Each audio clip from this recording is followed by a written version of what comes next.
The cafe was quiet that afternoon, except for the occasional clinking of cups and the soft hum of conversation. Emily wiped the last table near the window, her fingers numb from scrubbing. At just 15, she had already learned that life was unfair, that dreams were a luxury she couldn't afford. She sighed, glancing at the clock. Just one more hour before her shift ended. Her mother was waiting for her at home, weak but still managing a smile whenever Emily brought home a small bag of groceries. The cafe door swung open. A tall man in a crisp navy suit stepped inside. He exuded power, the kind that made people straighten up when he walked past. Whispers followed him, but he didn't seem to notice. He took a seat at the corner booth, busy scrolling through his phone.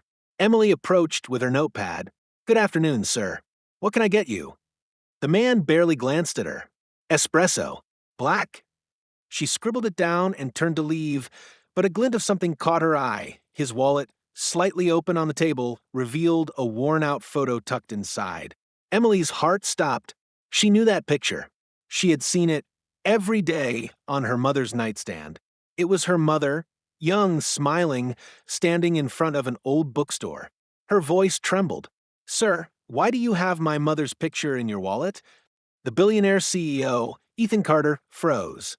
He slowly looked up, his sharp blue eyes narrowing. Then, as if in slow motion, he reached for the photo, pulling it out carefully. This is your mother?" His voice was barely a whisper. Emily nodded. Ethan stared at the photo, his hands gripping it like it might vanish. A storm of emotions crossed his face: shock, sorrow, something deeper. He let out a shaky breath. She saved my life once." Emily frowned. "What?" Ethan placed the photo down, his fingers tracing its edges. "I was 16, homeless, alone. I had run away from a foster home that treated me like garbage. One rainy night, I collapsed outside a bookstore. Your mother found me. She gave me food, a warm blanket, and told me that no matter how bad life gets, kindness is free." Emily's chest tightened. She had never heard the story before. Ethan smiled faintly, lost in the memory. "She gave me a book, Think Big by Ben Carson. She said it might change my life. And it did. I devoured that book. I found a purpose, worked every job I could, studied like crazy, and built my own company. But I never forgot her. I kept this picture to remind myself where I came from." Tears welled in Emily's eyes. She never mentioned it. She never took credit for anything. Ethan's gaze softened. "That sounds like her." A silence stretched between them. Then he cleared his throat. "How is she?"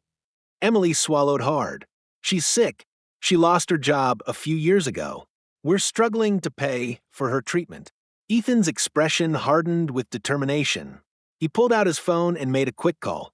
"James, I need the best medical team on this. Immediately. No limits." Emily's breath hitched. What are you doing?" "What she did for me changed my life," Ethan said. "Now it's my turn." Within days, Emily's mother was admitted to the best hospital in the city. The medical bills covered, their small, rundown apartment upgraded to a warm, comfortable home. One evening, as Emily sat by her mother's hospital bed, she held Ethan's old book in her hands, the same book her mother had once given him. Her mother reached out and squeezed her hand.